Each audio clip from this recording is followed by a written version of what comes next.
14 years ago, I was sitting in the president's box at Ford's Theater. That night, the man, and frankly someone I respected, John Wilkes Booth, snuck into the box with a small Derringer pistol and shot me in the back of the head. 12 days later, he was shot in a tobacco barn on fire and died on the front steps of the home of the Garretts.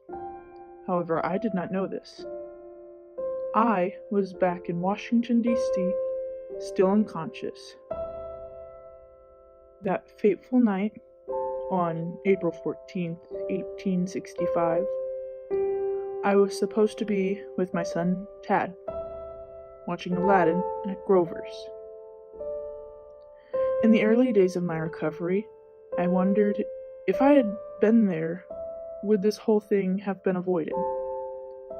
Then I learned that Booth had been planning to go to Grover's when he found out that's where I was going.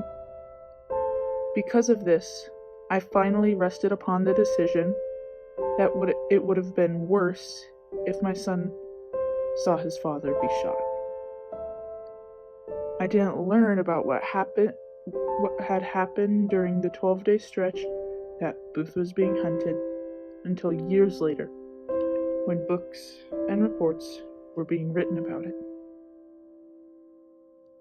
I remember that night was supposed to be wonderful. With the war, I hadn't had much time to enjoy with my wife, Mary Todd. We had a beautiful carriage ride to the theater, and we enjoyed our time at the play. I remember the words she spoke that everyone believed would be the last of hers I would hear. "What will Miss Harris think of my hanging on to you?"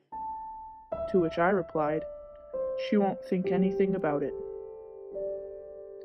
However, that was the last thing I remember that night. I felt no bullet. I heard no gunshot. I saw no assassin.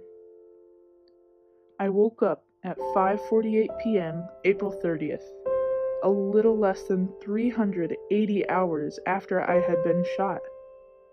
My vice president, Andrew Johnson, had assumed the position of president by that point, and I was thankful that someone had taken over, because I had some serious recovering to do, and there was no way I could leave my great country again. Over the next few days, I was told about Booth being shot in the attack on Seward.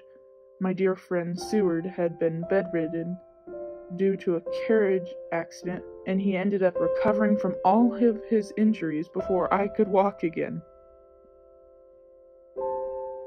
I don't think John Wilkes Booth should have died at that farm.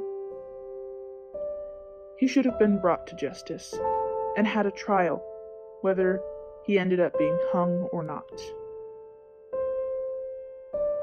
I could not bring myself to attend the hanging of the conspirators, and when research surfaced showing that a few conspirators didn't actually take part in the shooting, I was glad that I made the choice not to show up. I've seen pictures in books and on the internet of the hanging, and it makes me feel sick every time. 42 days into my second term, I was shot. I would not be returning to office.